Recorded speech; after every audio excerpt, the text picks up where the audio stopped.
the 1-seeded Miami Heat versus the 8-seed Hawks in the Eastern Conference. I believe it was 3-1 in favor of the Miami Heat, right? Yes, So that's going sir. to be a pretty damn good matchup as well, too. But you are the Heat's biggest fan. You have the inside scoop. Let me know your thoughts on what's to be expected in this series and who do you have winning and how many games. Well, first of all, it's season 5. That's the trademark for the Miami Heat culture. Real quick, just to get that out there for y'all if you want to tweet that out, Heat Nation. But yeah, I got the Heat in 5. It's going to be a lot of defensive pressure on Trae Young. We got a lot of guys to throw at him. You got Kyle Lowry, you got Caleb Martin, Bam, Jimmy, PJ Tucker, Marcus Morris. Even if Victor Oladipo, if he gets in the game, Gabe Vincent is the guy that Eric Spoelstra has been going with for the rotation at the end of the season. After the whole bench thing that happened, everybody went crazy about. Like I said earlier in the pod a couple of weeks ago, it's a normal thing. It just happened in front of the camera, happened in front of everybody, and everybody went crazy about it. Nobody in the Heat organization went crazy about it. We knew what we had to do. Eric Spoelstra said in press conferences, he said, all right, we have to figure out this rotation. And that was mainly the main point. It was, we had guys coming back. We had Morris came back. We had Victor came back. And we had to change up the roster in the rotation. And it kind of challenged us a little bit. So once you got that down pat, Max Strus is the starter. Tyler Hero is still on the bench, but Duncan is on the bench with him right there. Gabe Vincent is the guy that's going to come up as Kyle Lowry's backup.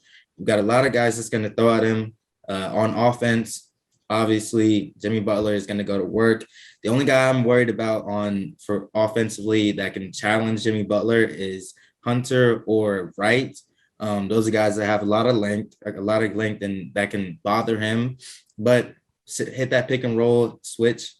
Hunt Trae Young on defense or on offense. Hunt Porter on offense. If Lou Williams comes back for any part of this series, hunt him on offense.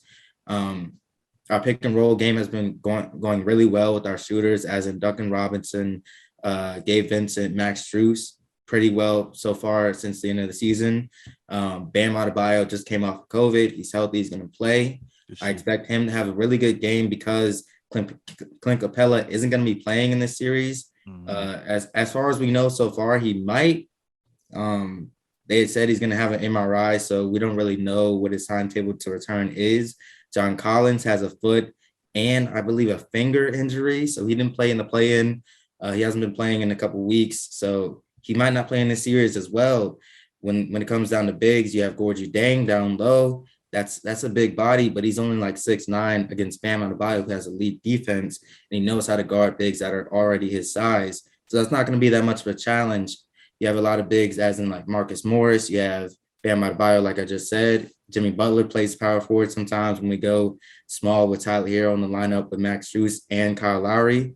So honestly, I'm not too worried about this matchup. The only thing I'm worried about is, like I said, Heat in 5. There might be that one game where we let Trae Young go loose, where if John Collins or Clint Capella come back and we don't, pick up the pace, pick up the pedal like we're supposed to, maybe a fourth quarter run by the Hawks bites us in the ass and we do lose one game.